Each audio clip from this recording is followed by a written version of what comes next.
The universe is unfathomably big. It's so beyond anything at human scale that to attempt to explain it with numbers and maps would be meaningless. But perhaps we can understand how big the universe feels. Imagine you're standing on the edge of the rooftop of a very tall building.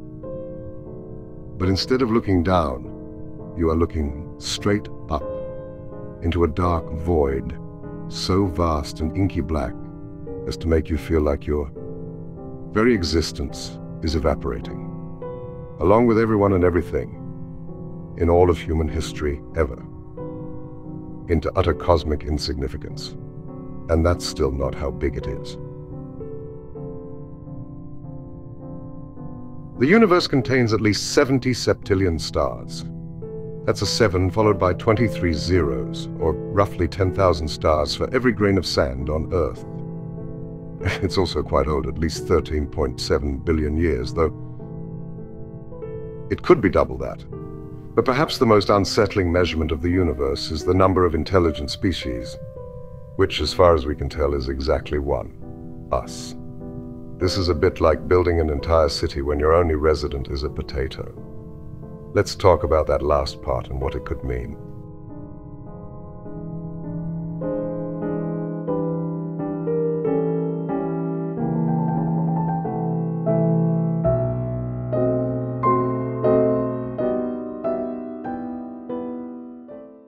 In the summer of 1950, physicist Enrico Fermi was having lunch in the cafeteria at Los Alamos National Labs with 3 other prominent physicists. Their casual conversation turned to flying saucers, a popular topic in the 1950s, and then to the possibility of faster-than-light travel. The discussion soon moved on to more mundane topics, but Fermi remained silent, lost in thought. Suddenly he blurted out, "So where is everybody?" The scientists laughed, as they knew Fermi had spent the last few moments calculating probabilities instead of listening to the conversation. He rattled off various calculations required to estimate the likelihood of an alien visit, and concluded that there should exist a vast number of technologically sophisticated alien civilizations. In fact, his rough numbers indicated the cosmos should be brimming with probes, explorers, and colonies, and yet it was oddly silent and lifeless. This realization became known as the Fermi Paradox.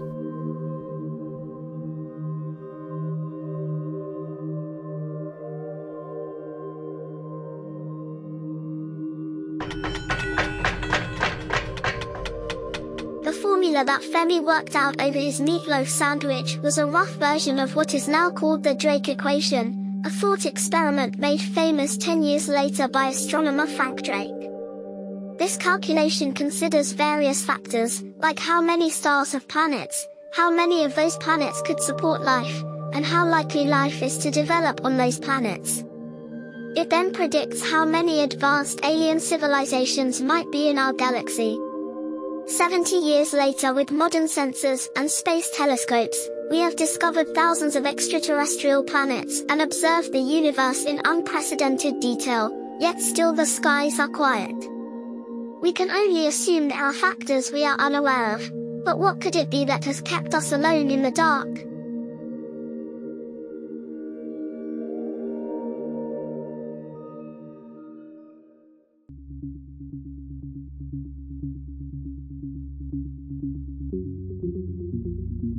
The rare Earth hypothesis is quite straightforward. It posits that the evolution of intelligent life might just be an astonishingly rare occurrence, like discovering a rainbow inside your sock drawer.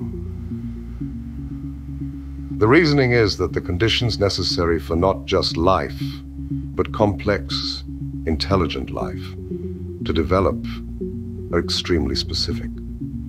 A planet needs to be the right distance from its star, have liquid water, the right combination of elements and chemicals, and stable environmental factors. All of these necessary components coming together in one place may be uncommon on their own, but for intelligence to evolve, takes it to an entirely new level of complexity. Life would need to not just exist, but develop increasingly sophisticated cell structures, multicellular organisms, and eventually nervous systems and large brains. Each major step forward requires a long chain of beneficial mutations and environmental circumstances that are favorable, but not guaranteed.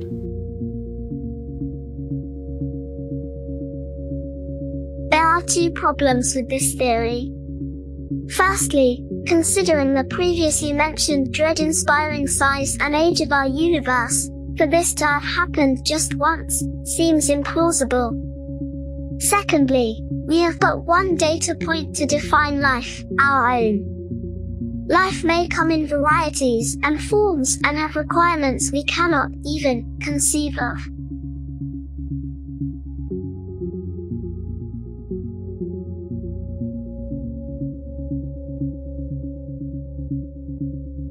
The Great Filter proposes that there is a critical, rare, and as yet unknown obstacle, or set of obstacles in one or more of the stages of evolution, that significantly reduces the likelihood of a planet developing advanced life.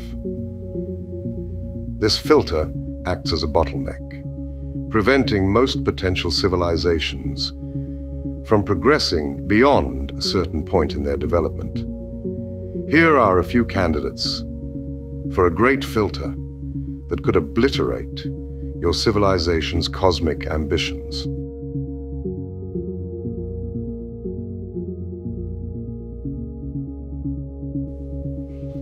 It's easy to imagine this. Some new technology runs amok, killing everyone. A lab-grown virus, or those dog robots. Or perhaps some advanced technology just simply anesthetizes the population with luxury and abundance until they're all useless, brain-dead zombies.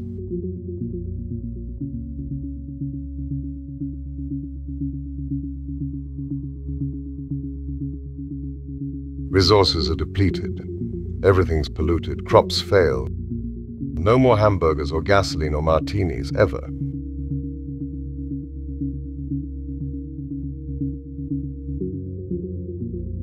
A planet adrift in the nausea-inspiring vastness of space is a bit like being a toddler wandering unsteadily on a pitching and rolling commercial fishing boat in the treacherous waters of the Bering Sea. It's an environment where you just don't know what you don't know.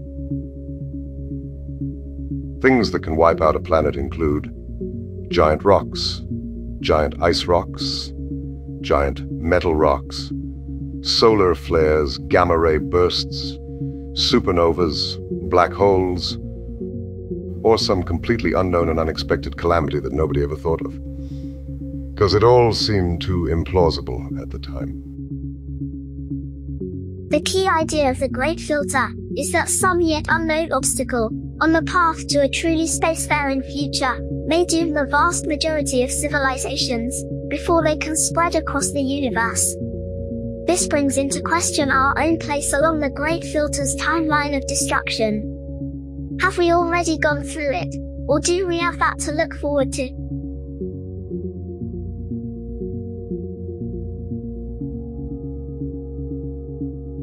In the fictional Star Trek universe, the Federation abides by a non-intervention policy called the Prime Directive. This describes the core of the zoo hypothesis. It proposes much older spacefaring societies could be covertly observing immature civilizations like ours taking a hands-off approach, similar to how nature reserves monitor wildlife without disturbance. We would be like animals in an interstellar zoo, or preserve, watched from afar as we grow and evolve without artificial influence. Of course, this model assumes aliens have developed a profound sense of ethics, or at least ethics at the level of 1960s television writers. And it also implies that technology enables any sign of their civilization to remain completely invisible. It all seems a bit whimsical, to be honest.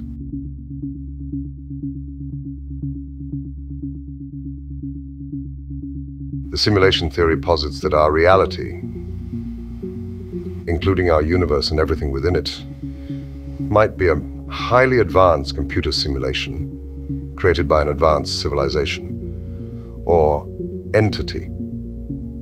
It would explain why we've seen no obvious signs of other intelligent life.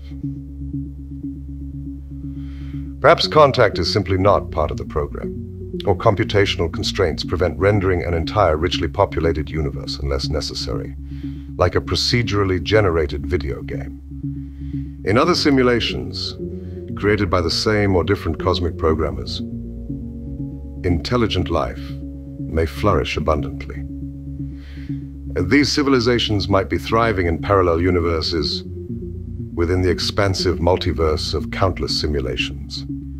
They may even occasionally glitch into our own simulation. I wonder what would that look like.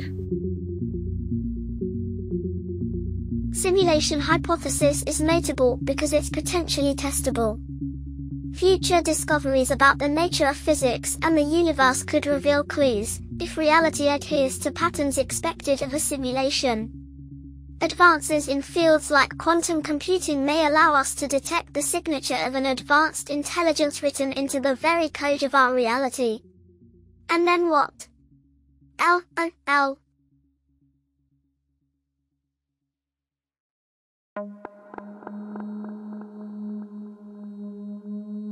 Imagine you're a tiny rabbit in the woods at night, where every rustle and sound could be a potential predator searching for a snack. According to the dark forest hypothesis, the universe is like this forest, and we, dear viewer, are the rabbit. Popularized by Leo Sushin in his science fiction novel, The Dark Forest, it offers an alternative explanation for the Fermi Paradox, based on the law of the jungle. Imagine the universe as a vast, mysterious, and terrifying forest, where silence and stealth are the paramount rules for survival. In this metaphorical forest, every civilization is akin to a hidden hunter or prey animal, cautiously watching and waiting. Why? Because in the dark forest of the cosmos, there is a profound and unsettling truth. Revealing your presence gets you got.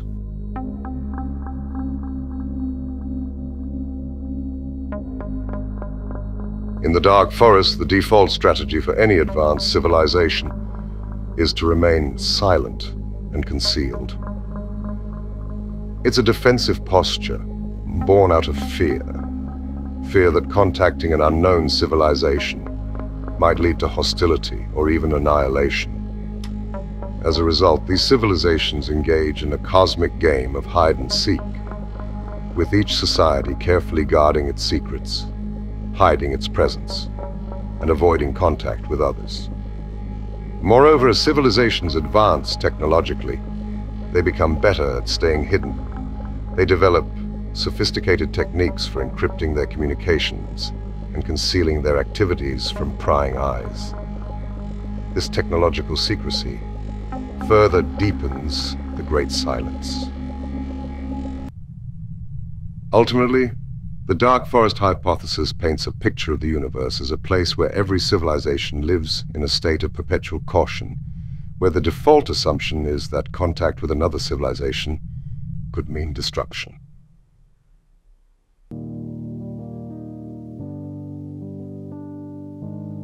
And so we find ourselves adrift, an isolated speck on an empty sea of stars. We gaze into the fathomless, dark, endless void, searching for fellow travelers. Yet we see nothing. Perhaps we are an anomaly, the greatest, weirdest animal in all the universe. Is this pale blue dot the only place in the universe with social media influencers, cigars, Halloween candy, cartoons, spandex, Botox, ventriloquism, cheese fountains, mimes, scrapbooking, cupcake ATMs, K-pop, rodeo clowns, ice cream truck music, ventriloquism, competitive eating, baby gender reveal parties? Possibly. Perhaps some evidence will emerge, with new technologies, revealing a universe swarming with other civilizations. For now, we have only speculation fueled by imagination. Yet even in the face of this vast uncertainty, the human spirit remains undaunted. Compelled to move forward, to keep searching, listening, yearning. Our quest for knowledge drives us deep into the dark forest. And that just might be what kills us all.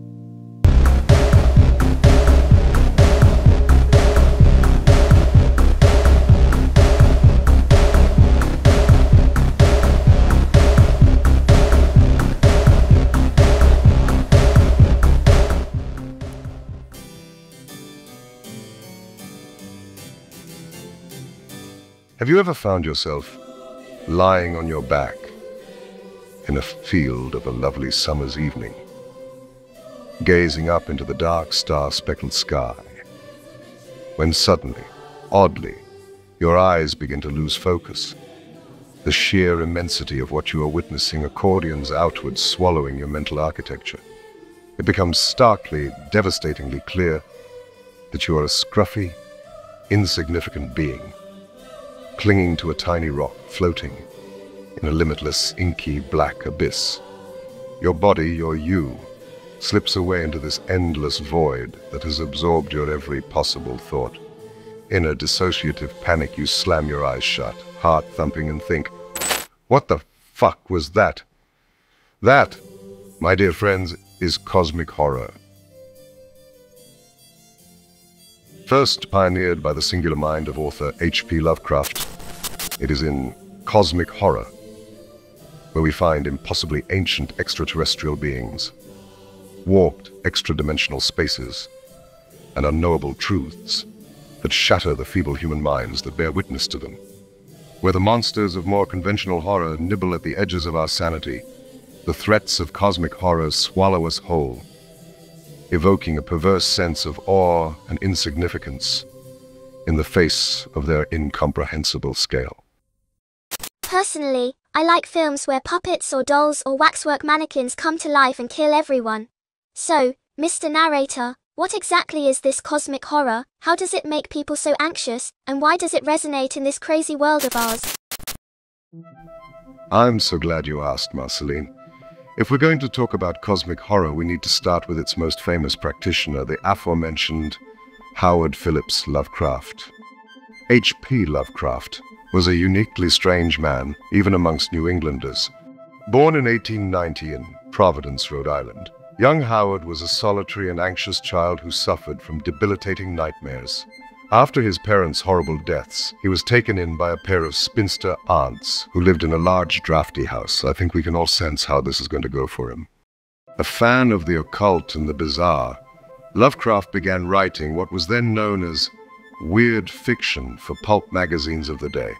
His stories focused on gigantic, incomprehensible forces and entities beyond anything human civilization had ever encountered. Lovecraft created an entire mythos focused on mysterious ancient gods that predate mankind, and also sometimes ate mankind. And thus, the genre we now call cosmic horror was born and taken up by various writers, filmmakers, and artists, up into the present. Works in this genre frequently depict rational, secular-minded protagonists, confident in their orderly worldviews, having their jimmies absolutely obliterated by a cascade of cosmic cataclysms. The terror these characters feel isn't from violence or gore or stabby dolls, but from the confrontation with an infinite, indifferent cosmos where human beings are insignificant and their beliefs and moralities and desires are not just unimportant, but completely unnoticed. Seems a bit dry, to be honest. Where is the blood spatter, the mangled bodies, the cracked porcelain smile decorating the face of a possessed ventriloquist's dummy? How could contemplation of the infinite scare anybody?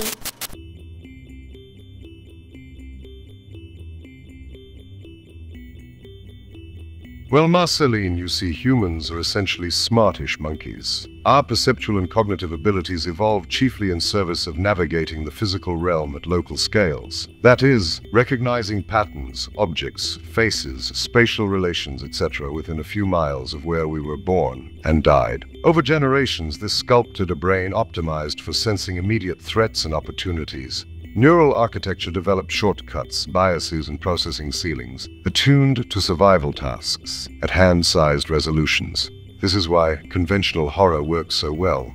Our ancestors evolved to detect specific threats, like weirdos, giant, toothy creatures, and apparently evil puppets. Watching a movie about a madman or monster lurking in the night triggers an innate threat response, the evolutionary origin of the jump scare. Later on, when humans were confronted with very large or very small or very old things, they had to invent linguistic and mathematical abstractions so that we could sort of understand them. In other words, the math that our hunter-gatherer brains invented to deal with the hunting and the gathering was aimed at more complex facets of the universe around us. That math built up layer upon layer, getting more and more abstract over time to give us a model of reality that sort of, kind of, almost works. This is why we can send a tin can to Mars, even though if we could comprehend how far away Mars actually is, our brains would be off whimpering quietly in a corner. Cosmic horror presents us with things so odd, so old, and so mind-bogglingly vast that our brains do a double-take. This collision, this elbow to the ribs into the infinite, stirs up a sense of existential dread, the very essence of cosmic horror. I suppose that makes a kind of sense. But surely people have evolved past these sorts of silly abstract fears. I mean, an evil puppet can leap on you when you're asleep, or in the bath, or having a smoke on your back porch. Marceline, perhaps you've not noticed, but modern folks are about as anxious as a long-tailed cat in a room full of deli slices. Our amazing information technology, which was supposed to connect the disparate voices of the world into one big harmony hoedown, has only made people more weird and isolated and skittish. Scientific discoveries are barely keeping up with the breakneck evolution of the most recent conspiracy theories, making each groundbreaking eureka moment tomorrow's debunked headline.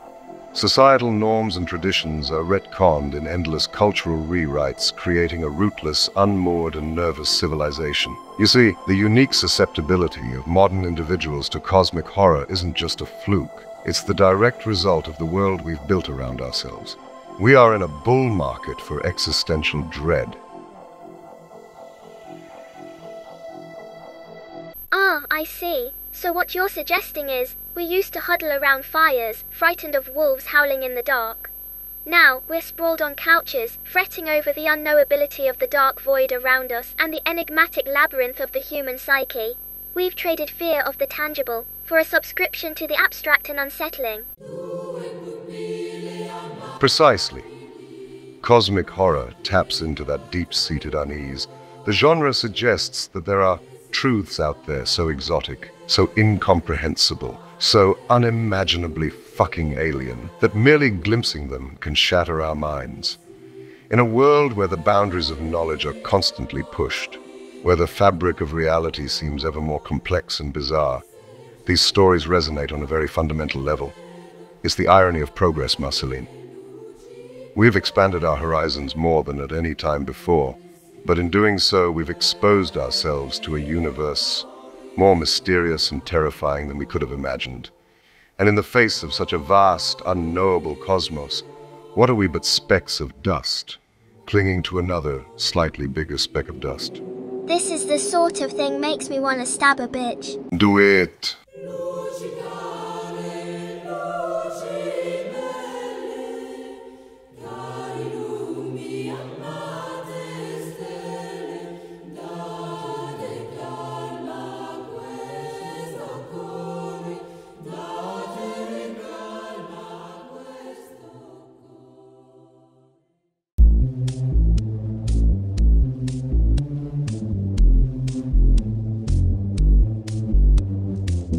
The fourth stage of artificial intelligence, known as AGI, isn't just another stepping stone.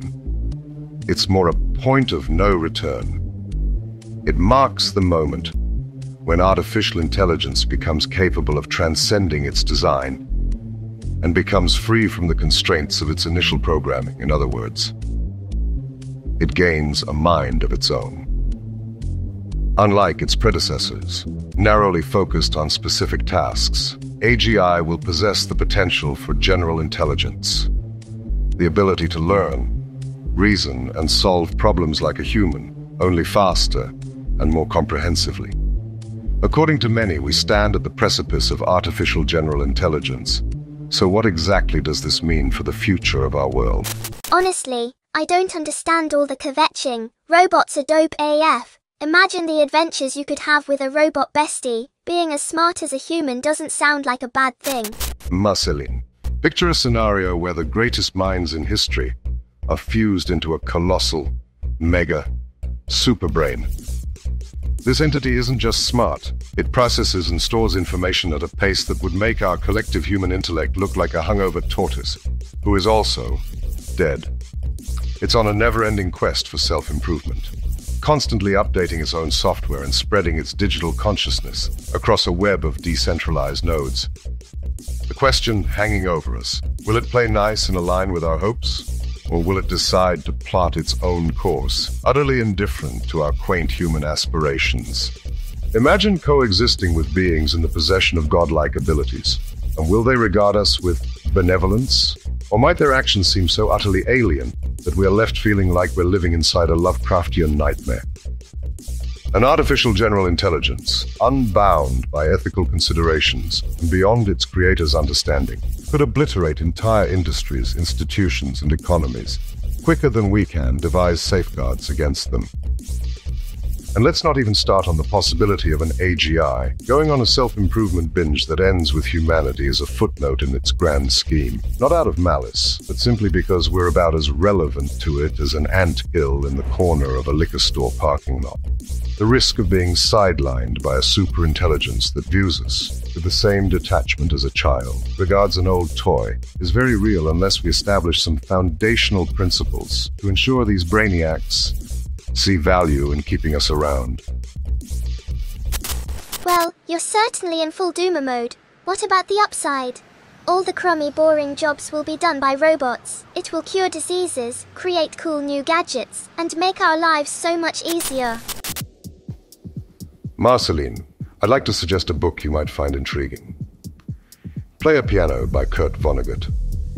Set in a retro-futuristic world, this novel explores a society where automation and intelligent machinery have reached a zenith, capable of performing virtually all tasks, from the most mundane physical labor to complex cognitive functions. Centralized supercomputers now oversee everything, from the extraction of raw materials to the delivery of finished products, even extending their reach to performing surgeries and adjudicating legal matters through robotic means and AI systems. Humans are mostly relegated to being professional consumers or keeping up appearances at jobs that machines have made irrelevant. Imagine a world where busy work isn't just a part of the job. It is the job. A nod to the good old days when earning a living was still a thing. For those nudged aside by silicon and servos, life revolves around achieving new lows in the realm of daytime television viewing and other mind-numbing hobbies, a testament to their obsolescence. At the top of the heap sits a clique of technocrats, the custodians of this automated economy, creating a chasm between what society needs and what it gets. The result? A stark divide between those with the keys to the machine kingdom and everyone else living off the digital crumbs. In other words, about 5 minutes from now. All right. I suppose all this automation could get out of hand, but couldn't we just unplug the things if they cause too much trouble? Ah, Marceline, let's spice up your reading diet with a dash of Frank Herbert's Dune. Imagine a universe where humanity has mastered interstellar travel, colonized vast swathes of the galaxy, and undertaken epic millennia-spanning projects. Amidst the backdrop of these staggering achievements lies a conspicuous absence. Computers are nowhere to be found. You see, Marceline, the backstory of Dune reveals a grim chapter in humanity's past, where they waged a fierce conflict against an almost omnipotent artificial intelligence. This AI essentially put humans on a leash, dictating their every move, and ruled over an era where human autonomy and individuality became relics of the past, buried beneath the weight of algorithmic control. After a long and brutal war known as the Butlerian Jihad, the AI was defeated, and humanity managed to claw its way back to freedom, but just barely. In the aftermath, to prevent such a catastrophe from ever happening again, the creation and use of all thinking machines was strictly forbidden. So you see Marceline by the time you want to unplug your robot bestie. He could very well be living in your grandma's house and wearing her wig and underpants. The joke's on him. My grandmother is a Bene Gesserit. So, Mr. Narrator, what can we do to prevent these technological superbrains from fucking up our vibe? Marceline, we've squeezed that toothpaste out of the tube, and now we're looking at it sheepishly, wondering if it wouldn't be too absurd to try putting it back. We find ourselves hoping to guide AI to align with human desires. A tall order, considering humans can't really agree about, well, anything. It's important to realize that we're essentially on a road trip with AI, and we're all backseat drivers with different maps. And the car might decide to remove all the oxygen. The hope is to cultivate an AI that's not only effective, but also understands the nuances of human values well enough to act in our collective best interest, even if it occasionally puzzles over our contradictions and idiosyncrasies. It's a balancing act trying to find middle ground that respects the diversity of human thought while still nudging AI in a direction that doesn't end in apocalypsis robotico. So, as we venture into this new era with AI, the goal shifts towards achieving a kind of harmony, one where AI's immense capabilities are matched with a nuanced understanding of human well-being. It's a journey filled with adjustments and learning, where success is measured not just in technological breakthroughs, but in fostering an AI that, in its own way, gets us. It's going to kill us all, isn't it? Most likely.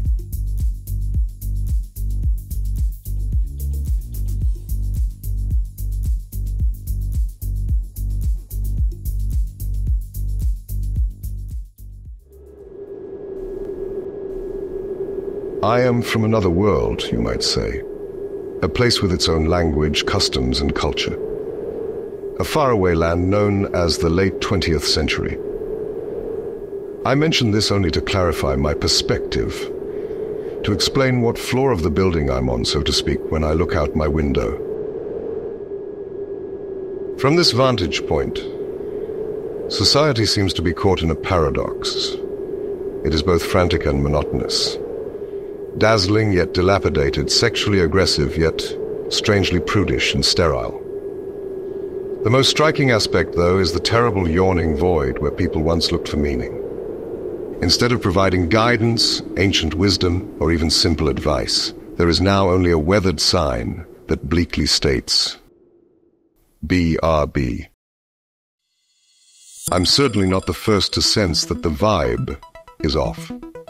The zeitgeist feels unsettling, especially among so-called Generation Z, who appear to be struggling significantly. For those searching for a sense of purpose and identity, their efforts are often frustrated by systemic barriers, leaving them feeling lost and disconnected. Sadly, many seem to have checked out entirely.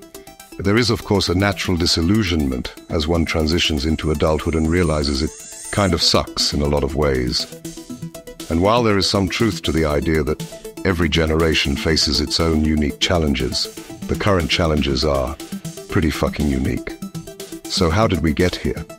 And what's to be done? For a very long time, the trajectory of most human lives was as predictable as the change of seasons. People did what their parents did before them, mostly farming. Large, multi-generational families were the norm, and religion, ritual, and traditions were handed down and faithfully reenacted by each new generation, creating a seamless continuum from the distant past to the present. Then, a cultural seismic shockwave rattled the status quo. The Age of Enlightenment followed by the Industrial Revolution. In the late 17th century, philosophers, scientists, and scholars began scrutinizing long-held beliefs through the lens of freshly sharpened skepticism. These chaps slashed and burned their way through the established cultural landscape, relegating anything deemed unprovable or unverifiable to the junkyard of superstition. They advocated new methodologies and a rigorous scientific approach, requiring that all hypotheses undergo meticulous testing and careful analysis. Scientific breakthroughs begat engineering marvels, and the Industrial Revolution roared to life, dragging work off the farms and into big city factories. Families shrank, people became mobile, and traditions began to fade. Meanwhile, intellectuals stirred the pot in coffee houses, salons, and in printed manifestos. These gatherings brewed up values like liberty, equality, and fraternity, which later found expression in revolutionary movements around the globe, upending the centuries-old power structures of entrenched monarchies and ultimately leading to a series of devastating wars that killed untold millions of people. And this, my friends, is the world that gave birth to us all. Whoa there, Pally. It kinda sounds like you're saying the Industrial Revolution and its consequences have been a disaster for the human race? Of course not, Marceline. It was a pivotal era that produced remarkable advancements. However, we must realize that because we are products of the Enlightenment and its teachings, it's hard for us to view our history without bias. We're like fish, swimming around in a fishbowl, entirely unaware of what water is. Okay, Uncle Ted, what does this have to do with our current predicament? Well, Marceline, I see parallels to our current turmoil. Imagine how disorienting it must have been living through all that chaotic progress.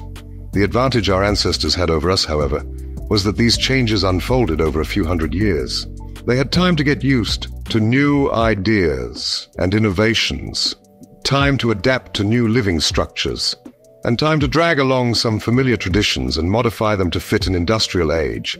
They enjoyed a far gentler transition into their new era, compared to the one we're facing. So you're saying we got no time? We got no time, Marceline. The technological revolutions of the past few decades have upended everything at a pace that makes the Industrial Revolution look positively glacial by comparison.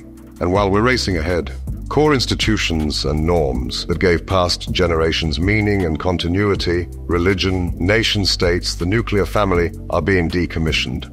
We're in the back seat of a car hurtling towards the future, but it's going so fast that everything's blurring together into a nausea-inducing void of hyper-reality. Hyper-reality? Is this just an excuse to talk about Baudrillard? Indeed. Philosopher Jean Baudrillard described hyperreality, a state where the boundaries between reality and the representation of reality blur until there's no difference. Today we're neck-deep in a world awash with layer upon layer of simulated realities. Trapped in a hall of mirrors, we navigate a world of curated social media personas, algorithm-dictated news feeds, and AI-generated content. This digital puppet theater offers tantalizing promises of fulfillment, virtual belonging, status, admiration, all while providing an escape into vibrant, explorable worlds where far-flung connections are just a click away. Social media offers us seductive distraction and rewards our interactions with a continuous flow of micro-validations, likes, shares, and follows. Yet each deep dive down these pixelated rabbit holes leaves one feeling strangely hollow. Despite the hyperstimulation and semblance of social integration, it's all empty calories. Our endless consumption of digital content only widens the chasm of political polarization as we retreat further into our echo chambers. Mental health deteriorates as we measure ourselves against unrealistic standards. And perhaps most importantly, the fabric of society fragments, losing the cohesive force of a shared reality. The hyperreal promises everything but delivers only flat, tasteless replicas. These rapid technological and social changes have dissolved stabilizing forces of tradition, identity, and truth into a superheated plasma of competing narratives. This chaotic, incompatible mix bickers and swirls, paralyzing our ability to discern, well, anything. Jeepers, and I'm saying this as a non-real persona. You've painted rather a bleak picture of the situation. Okay, so meaning and truth are dissolving into digital ooze, but aren't we skipping over the real-world mess out there? Isn't that fueling this soul-sapping malaise too? You raise an excellent point, Marceline. The slide into hyperreality is tightly bound to the grim economic realities that a large swath of the population faces, transforming traditional milestones of adulthood into a relentless, soul-crushing obstacle course. Young adults today face significant barriers that hinder their ability to achieve the success enjoyed by previous generations. For instance, wage stagnation has been a persistent issue. Since the 1970s, wage growth for the median worker has lagged behind productivity gains. According to the Economic Policy Institute, between 1979 and 2020, net productivity rose 61.8%, while the hourly pay of typical workers grew only 17.5%. Cost of housing has also skyrocketed, making home ownership a distant dream for many. According to a 2020 report, 38 million American households were spending 30% or more of their income on housing. The numbers in big American cities are far worse, ranging from 50 to 70% of income on rent alone. Gone are the cozy, affordable suburban homes purchased by a single wage earner. Today's youth grapple with an urban rental rat race, surrendering half their paycheck for windowless studio apartments, sardine-packed with smelly roommates. Instead of a pathway to middle-class stability, you live in an old lunchbox, filled with dirty socks. Workers shuttle between precarious gigs, bombarded by unyielding cost-of-living spikes and inflation. It's no wonder a sense of civilizational emptiness emerges, a hollow void devouring purpose and drive. How can anyone foster meaning when self-sufficiency seems as mythical and unattainable as a drinkable martini at an Applebee's? Holy shit, this is a lot. It's worse than the French philosopher stuff. I'm gonna need a sec. Understandable, Marceline. Let's discuss how people are reacting to these overwhelming challenges. Many retreat into hyperreal escapism, seduced by the siren song of virtual worlds or pornography that offer a tantalizing escape from material frustrations. Ensnared in immersive experiences, they swap genuine human connection for the digital realm, where they can live out their wildest desires without ever even wearing pants. Others enter the endless rat race, chasing status and recognition, with their self-esteem tethered to the fickle whims of social media. This desperate quest for likes and follows, like some modern-day Colosseum where influencer gladiators battle it out for fleeting digital applause. Then, there are those who check out entirely, rejecting dehumanizing systems in favor of a life defined by anti-consumerism and self-marginalization. But let's be honest, this modern blend of neo-asceticism and anarcho-primitivism is incredibly difficult to sustain unless you have no choice or are a sociopathic math professor with a burning grudge. Okay, I've sat through your scathing critique of modernity, post-structuralist philosophy, and the Enlightenment, and indulged your disturbing sympathies for a certain mathematician and outdoor enthusiast. You're gonna have to give us a white pill. We need some words of wisdom here, friendo. Very well. In the twilight of the digital age, where every scroll and swipe blurs the line between the real and the curated, young people find themselves adrift in a sea of hyper-reality. Influencers peddle paradise from infinity pools, while algorithms curate crises and cat memes in equal measure. It's a world where escapism is sold by the pixel, and everyone is one motivational quote away from their next existential crisis. But there is a small patch of blue sky. It's all bullshit. Everything, all of it is completely fucking fake. Money, the economy, it's made up. Social media influences a bunch of weirdos and con artists' politics, invented by bored intellectuals and power-hungry hall monitors. All of these things are just constructs invented by nerds and neurotic grifters. And although you have to live inside this fake-ass world, it is within your power to resist the poison. Voltaire, in his great work Candide, wisely suggested, "Il faut cultiver notre jardin." In English, we must tend our garden. This isn't a call for isolation or apathy, but an encouragement to focus on what we can control, to cultivate our own purpose and meaning amidst the chaos. So, simplify your digital life by unfollowing accounts that sap your energy and curate your news feeds to include content that has a solid pro-sanity vibe. Pursue hobbies or studies that intrigue you, whether it's engineering, geometric function theory, or the art of building log cabins. Using your mind and hands is of immense spiritual value. Make connections with IRL people and spend quality time with friends and family, even if they are sometimes very annoying. Embrace your failures. As Beckett said, try again, fail better.